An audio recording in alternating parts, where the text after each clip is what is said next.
Dr. Sella here, and when you want to make the zero technique move off the snapper, you want to get into the heavy flex formation. So bring the tackle over and then have the receiver align 3.5 feet away from the tackle in a 2-point stance, feet balanced.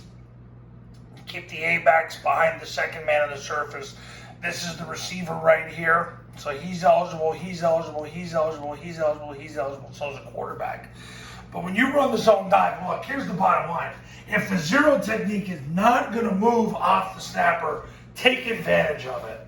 So what's going to happen is you're going to get a triple team on the zero technique. Center snaps the ball, gets his nose in the V of the neck, slams his hands through the zero tech while the two guards get their near knee in the crotch, near hand to the stomach, 4-inch northbound steps. Backside receiver sprints his belly button through the hip of the guard, which cancels the backside B gap. Tackle's going to veer inside. He's going to block the mic. If the mic runs over the top, they're in big trouble at that point.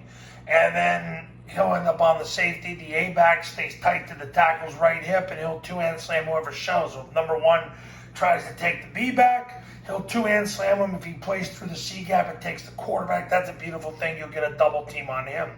Then you've got the heavy tackle coming down on him, and obviously if there's two on him, he can break off and go to the safety.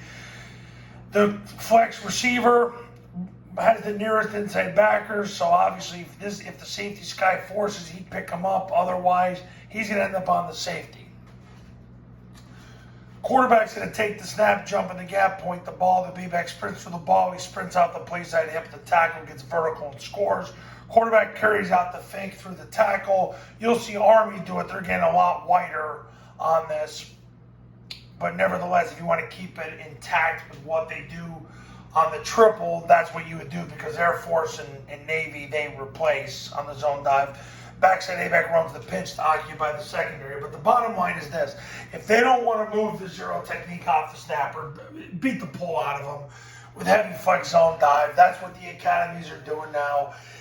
Because of the amount of 50 defenses the academies are getting, they're getting a zero and two guys on the guards, and they're getting, two defensive, players on the tackles, whether they're 4-eyes or 4s. Yeah, they're taking full advantage of what the defense is giving them, and ultimately it's a triple team on the nose guard and the ball handing off, and this guy, they'll take care of it from him. So if this guy starts taking the B back, they'll just read it the next play and they run mid-triple, because they don't like running inside veer against a zero anymore. So anyway, heavy flex zone dive to get them to move the zero off the snapper. If they don't, just keep running zone dive.